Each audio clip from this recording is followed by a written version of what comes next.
নমস্কার বন্ধুরা, মাই কিচেনের নতুন একটি ভিডিওতে আপনাদের সকলকে জানাই স্বাগত।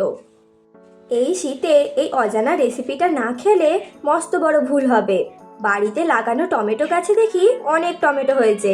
এত সবুজ সবুজ টমেটো দেখে খুব লোভ হলো, আর সেই লোভ থেকেই কটা কাঁচা টমেটো তুলে প্রথমবার এই রেসিপিটি বানিয়ে ফেললাম। বানিয়ে গরম ভাতে খেয়ে দেখলাম দুর্দান্ত এর স্বাদ। তাই এটা না খেলে মস্ত বড় ভুল হবে। তাই ভাবলাম আপনাদের সাথে এই রেসিপিটা শেয়ার করি। আপনাদের কাছে পুরো ভিডিওটি দেখার জন্য অনুরোধ রইল। প্রথমে গাছ থেকে কটা সবুজ টমেটো তুলে নিয়েছি। এবার পরিষ্কার জলে খুব ভালো করে ধুয়ে নেব।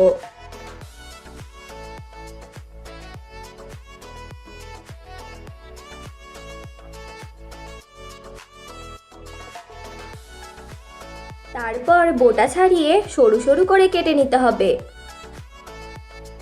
একইভাবে সব টমেটোগুলো আমি একে একে কেটে নেব।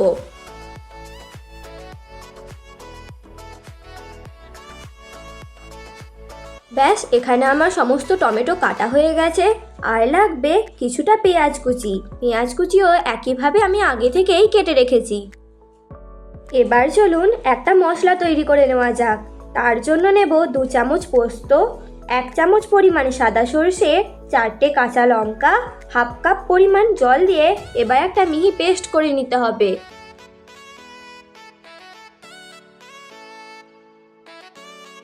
এবার ওভেনে কড়াই বসিয়ে পরিমাণ মতো সর্ষের তেল দিয়ে দেবো। তেল গরম হলে দিয়ে দিতে হবে হাফ চামচ পরিমাণ কালো জিরে।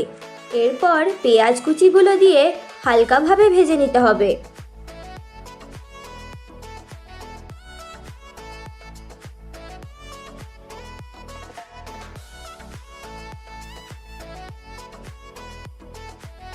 তারপর দিয়ে দেবো 2টো চেরা কাঁচা লঙ্কা। তারপর দিয়ে দেবো কেটে রাখা টমেটো।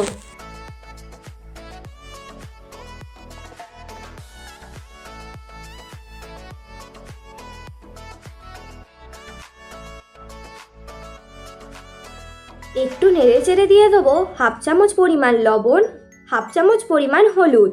এবার খুব ভালোভাবে নাড়তে থাকবো।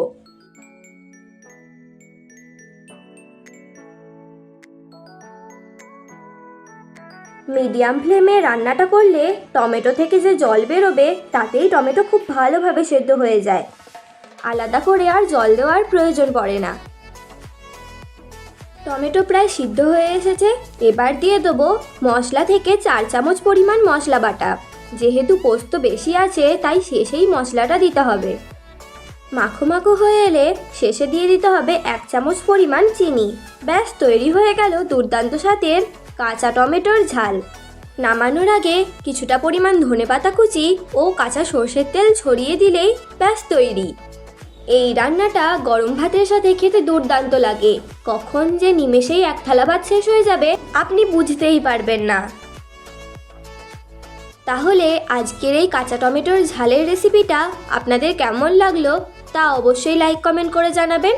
যদি ভালো লেগে থাকে তাহলে অবশ্যই আমার চ্যানেলটি সাবস্ক্রাইব করে আমার পাশে থাকবেন।